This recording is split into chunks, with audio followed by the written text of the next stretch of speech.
Hello, everyone, and welcome to an episode of Inside Scoop. I'm Stefanie Hoover, your host with LP Magazine. And today I'm honored to have the Big D, David Johnston, with me to talk about all these. Oh my gosh, there's so much going on at the NRF. David, how do you even have time to take a break? It's crazy. It's good to take a break and have a conversation with you, Steph. Thank you. This is probably like your lowest lift of the week, I'm sure, having a conversation with me. It's a welcomed break from what we've been doing, but there's a lot of great work going. Happy to be talking about it. Awesome. Yeah, I am so happy to talk to you today because yesterday you guys were so busy. You were on the Hill and you were doing a lot of visits out there. We're going to get into the details of that, but just to start off with, we'll talk about the Hill and how that went and summarize that, but also talk about what's happening at NRF Protect, which is just a small little meeting that you guys have coming up. And I'm sure that's just on autopilot too, right? Sure. Yeah. Absolutely. Yes. Absolutely. So let's start off with the day on the Hill, a day of advocacy. I know you guys were kind of calling it a fly-in, a lot of different things. But let's talk a little bit about first some of your recent advocacy efforts at the NRF. I know it's beyond just what's happening with your trips to the Hill. Yeah, well, I don't think it's out of context to say that there's a lot happening in Washington, D.C. There always is, but Right. definitely, as this new administration takes off and is now just over its first 100 days, and there are a lot of things that are impacting the retailers in the NRF. Our GR team, our individual councils and committees, and most importantly, our members are thoroughly involved and engaged in these advocacy efforts. Tariffs and taxes have been two of the biggest issues. And we'll talk about the work that we're doing on the LP side, but there's been an awful lot of work being done on the tariff and tax side with not only conversations from the national brands and what it's going to do to impact the supply chain and manufacturing and everything else, but also the small business community, because a lot of the things that are happening right now and being discussed are impacting the small business communities. And those people, they put blood, sweat, and tears into their businesses, and to see how this impacts them is a great challenge. Some of the other areas though that we're working on and continue to work on: privacy and the use of artificial intelligence. There's a lot of conversations about restrictions, putting guidelines together, and it's important for the retailers to work with trade associations like the NRF, because the education of how artificial intelligence and the education of how customer data and other data is being used in the retail environment is important, because sometimes this legislation can just be written without the true knowledge of what its impact is going to be. And there are a couple other things we're doing. The Credit Card Competition Act, that is about the fees of credit cards, and of course, what we'll talk about today, which is organized retail crime. Absolutely. It really feels like now more than ever, retail is kind of at the epicenter of what's happening, not just with the country, but, the economy and everything. It's all interconnected. And it sounds like the NRF is really, you guys are getting your arms around a lot. So that's awesome to hear. But to your point, let's talk about organized retail crime a little bit. So, back in, I think it started in what, 2022 was when the Combating Organized Retail Crime Act was introduced by Senators Grassley and Cortez Masto. They tried it again in 2023. It was just reintroduced again this April. It's bipartisan. It has widespread support. But how is this bill of this year slightly different than the past versions? Can you talk about that? Yeah, that's a great thing to talk about, and I'll give the audience some information if they do want to go and look up what the most recent bills are. But it's S1404, which is the Senate version, and you had mentioned that it was introduced by Senator Grassley of Iowa on April 10th, and co-sponsored with Cortez Masto from Nevada. And that bill had 10 original co-sponsors this time around, and currently has 21 Senate co-sponsors. On the House side, there's a sister bill, which is H2853. Same text that, so when we talk about it, we talk about both at the same time. That was introduced by Representative Joyce of Ohio, and that had 19 original co-sponsors this time around, and currently sits with 67 total co-sponsors in the Wow. House. So, Yep. the last bill, the bill that ended in the last congressional session, had probably a total of about 160, 170 co-sponsors. And as you had mentioned, it existed in that 2-year congressional session. This one just over a month introduced, and we have almost 90. We probably are going to have almost 100 co-sponsors, I think, after we did what we did, today, or yesterday, on the Hill. Very bipartisan. So it's telling us that, the work that our members have been doing, the work that the trade associations have been doing, the work that the industry's been doing, the message of organized retail crime is in fact real. And we're starting to see that. And it looks like, that members of Congress are listening and hearing and understand the needs. What's different in this bill is, toward the end of last year, there was an additional bill introduced on the supply chain side. So we had, toward the end of last congressional session, we had two competing bills, very similar, but one was on the supply chain and cargo theft, and one was on retail crime, organized retail crime in the stores. Working together with the different associations, the rail, the truckers, the retail associations, this year they combined the bill. So it's called Organized Retail Crime Act, Combating Organized Retail Crime Act.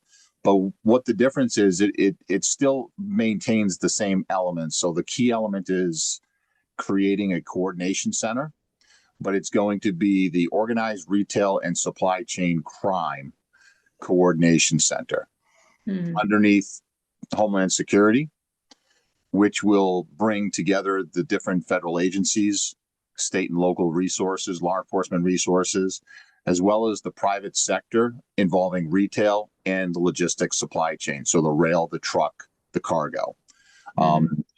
Alongside that, there were some additional Title 18 changes, again, to bring the cargo element, because they have different criminal codes than interstate stolen commerce or stealing goods interstate.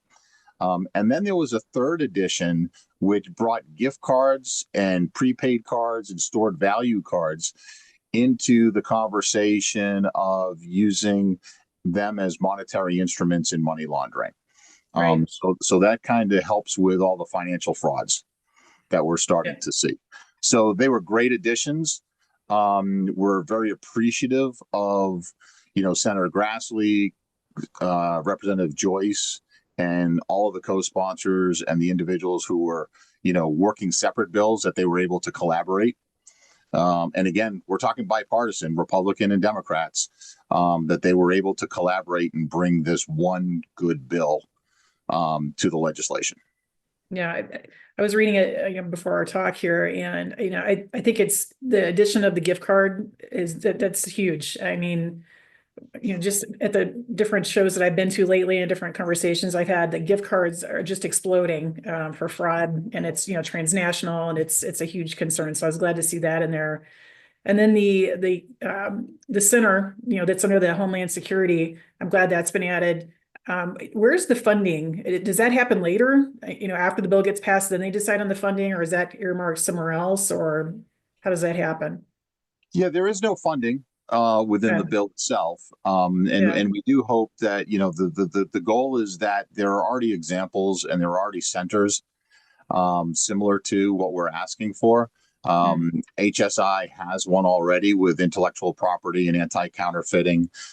So the goal would be that this is just really coordinating and corralling the resources so that they can share intelligence, share information, because what we've learned over the last couple of years through the work that the retailers and law enforcement at all levels have done, two things. Number one is we really do see the breadth of these organized theft groups. We have started to see more and more of them, as you had mentioned, working transnationally.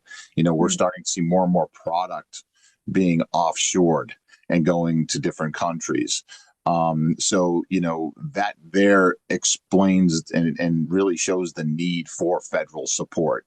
And it has to be across agencies. We know that some of the proceeds have gone to weapons and drug trafficking, and some of the individuals of human trafficking are being used for these criminal activities. And you can't do that at the private sector level or Right. at the state and local level.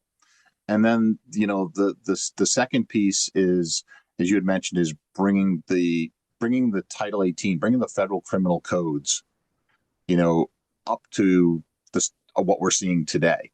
Right. At the state and local level, we've had 38 states amend or create new laws focusing on ORC or gift card fraud and so forth. It's time for us to do the same thing at the federal level to keep up with the evolution of, the economy and commerce.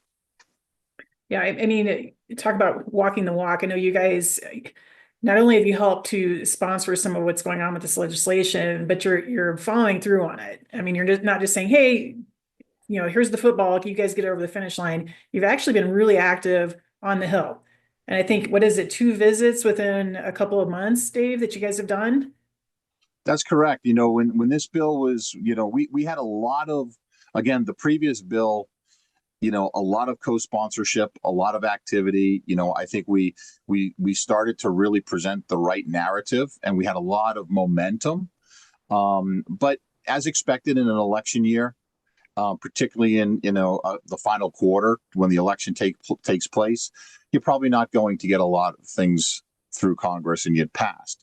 So we wanted to make sure that we had a focused strategy with this new bill, with all the momentum we had in the last session. So the strategy we determined was to focus on the House and Senate Judiciary Committees, where this bill was introduced, and that's the first step. So for those unfamiliar, you introduce a bill, it normally gets sent to committee. That's where it has to get brought up in committee, discussed. They may have hearings, they may have roundtables, which we've already participated in some of those. They'll then go to hopefully a markup, where that's the review of the bill, make any changes, and then eventually bring it to the floor. How does it get to that markup and even the roundtables and the hearings? That's the interest of the committee members. They view this as being important pieces of legislation. They want to talk about it. So, we've done two, we call them fly-ins, two fly-ins, one at the end of March and one that happened just yesterday on Capitol Hill. Our focus was to meet with House and Senate Judiciary and Homeland Security committees, because those would be the two committees that really take up a lot of this conversation. So in March, we had 12 LP executives, members, mostly members of our LP council, representing 11 brands. They went and they met with key judiciary members in the House prior to the bill, about a week before the bill was introduced, just talking to them about the current challenges, the issues, and we could talk a little bit about how those conversations happen. But the goal was to preemptively prepare them for the reintroduction of this bill. On a positive side, a lot of those individuals stepped up to become original co-sponsors. And those that didn't, many of them we saw right away become co-sponsors. And then this week, we followed up with members of the Senate, House, the Senate Judiciary and Homeland Security, as well as continuing our work with the House Judiciary and Homeland Security. We had 20 LP professionals, ranging from executives to those that work every day in ORC investigations, 12 different brands. They met with 25 congressional offices yesterday. So it was a full day. And it was tough. My group, we had 7 meetings, every one a half hour long, and they're usually back to back to back. And just sitting down and having the conversation about the importance of this legislation, the challenges that we see, and asking for co-sponsorship of the bill. And I'm sure as you guys, you walk to these different meetings, first of all, I hope you're wearing comfortable shoes because that's a long day. I'm sure you have sort of your elevator pitch prepared of things you want to cover. Were there any questions or responses from the membership that you could share with us that, or maybe something that kind of took you by surprise? I'm curious what they wanted to know about as you conducted these meetings. Yeah, I can tell you that, for the most part, the meeting usually starts, and sometimes you're not meeting with the senator or the congressperson themselves. Okay. You're meeting with a staffer.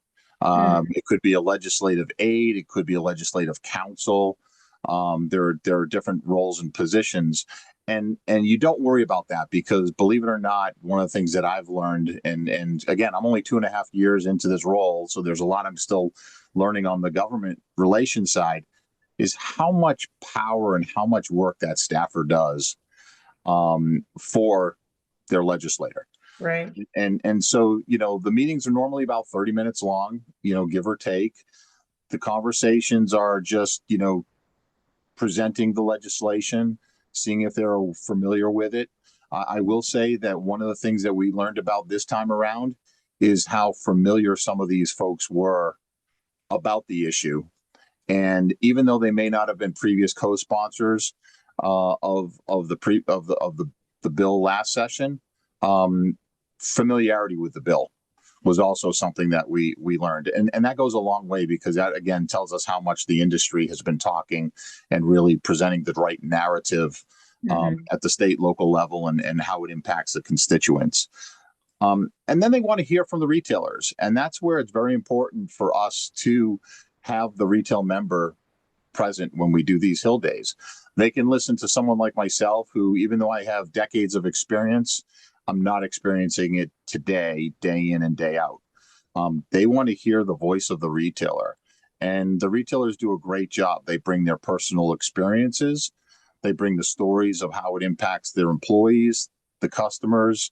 Yesterday I had a retailer who talked about the fact that they had to close a store not because of the increased theft in their store, but because of the increased theft in the mall, and the stores in the mall were closing, and of course that was killing business.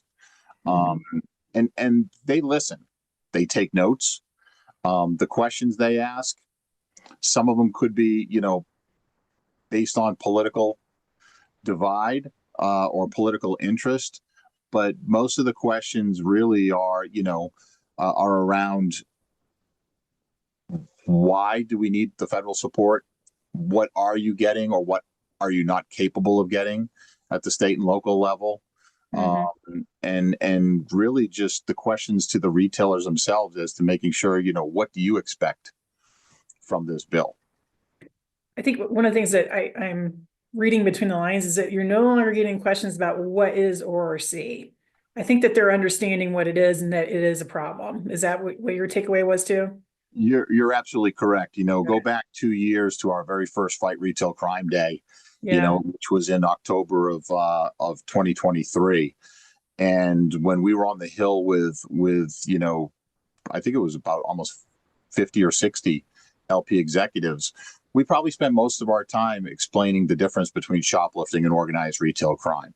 Mhm. We spent a lot of our time wanting to know about, or them wanting to hear the numbers, and what are the numbers. And although that's still a challenge, and again, that's one of the roles of the center, is to help us understand the breadth of the problem. The questions, as I said, the questions that we were seeing over the last two visits were questions about, you know, do you think this is an effective piece of legislation? Do you think this will help move the ball forward in preventing and protecting what you're seeing in your stores? So it's good to see that we are over that initial reaction of, wait a second, it can't be as big as it is, Right. to what do we need to do to help? Great. So based on everything that you heard, David, and compared to your other visits, sort of finger to the wind a little bit. Any predictions? Do you think this will get over the finish line? Well, I think first and foremost, every time we bring retailers to the Hill, we get more and more support. And again, the goal of these fly-ins and these Hill Days is to get the co-sponsorship, to have representative or that senator to say this is an important piece of legislation, because by signing in on the co-sponsor, you're almost really getting their vote if it goes to the floor. Right.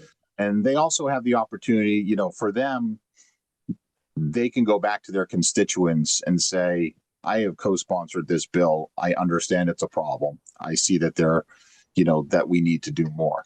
And I could tell you, finger to the wind, without putting any, unwanted curse on the bill. Our conversations were very positive. I could speak from the group that I was with yesterday. We met with 7 representatives, both in the judiciary and the Homeland Security. 2 of them right off the bat, when we walked into the front door, they had said they put in it what was required in order to co-sponsor the bill. So it was more of a thank you. Is there anything we can help? We had maybe all but one who really had an interest and looked like they were moving forward. And even the one that we sat with, a freshman, so it was a first term representative. That's just education. Think about, their head spinning. They're 100 days into, a new job, and it's just it's just educating them on what they need to recognize and realize that this is an issue that they want to go after. Yeah. Well, I mean, you and I, I'm sure both agree that this is a no-brainer. So I would think, on either side of the aisle, it makes you look good to pass this legislation. So I have a good feeling about it. And I think you guys have great timing at the beginning of the term, so best of luck on getting that over the line. I think it's good things are in the air. Yes. Positive thoughts. Positive vibes. So speaking of things in the air, things in the air would be NRF PROTECT coming soon. In fact, it's June 23rd to the 25th, and it's down in Dallas, which is one of my favorite cities. And hopefully people, if they haven't signed up, they're getting ready to sign up as we speak, because they need to get on that. It's coming up soon. What can we expect this year, David? Anything new? Yeah, we're always trying to do something new. We believe in plan with purpose and constantly evolve our content and our activations, as we call them, and engagement. Some of the new things that we're looking at, and we appreciate the feedback that we get, after every conference from not only the retailers but the industry partners, because it does help us to shape content. And one of the things that we did here was that, at NRF Protect, the brands are bringing different roles and responsibilities. So it's, they're bringing multiple people to the conference, and we want to make sure that we have something for every role and every responsibility. We also learned that they wanted to have more peer-to-peer conversations. The educational sessions are great. The panel conversations, you pick up a nugget or 2 or 3, but really having more and more time to talk with your peers. So this year we have 3 collaborative conversations, is what we're calling them, where it is retailer only, 90 minutes. There's one that is positioned for field-based personnel, one for data analytics, and one for digital and e-commerce fraud. I love that. And attendees can go and register for those. And it'll be a 90-minute moderated roundtable where there'll be 4 or 5 questions that you'll talk individually with your table, and then there'll be a group conversation to share. And we will be looking at capturing some of the key takeaways and making sure that the attendees get that post conference, so that they have something that they can take back to their organizations. We kick off the Monday educational days, what we call it. We've got all those special sessions with a Wicklander-Zalowski workshop. And the folks at WZ are putting together something unique for this workshop. I don't think it's anything you can get at either the Elite Training Day, or at least right now at the Elite Training Day, or their sessions, where it kind of goes back to the old school of super sleuth, right? Is what did we do? How can you look and take some of the old sleuth techniques of, identifying pilferage or seeing something that might not be on a data report, or you might not see on a camera, and how can you integrate those old sleuthing techniques and build your interviewing strategy? Right. So you think about something like the deposit thefts, right? How much is there? How much evidence is in a deposit theft? But are there little pieces of evidence you can string together to build a strategy?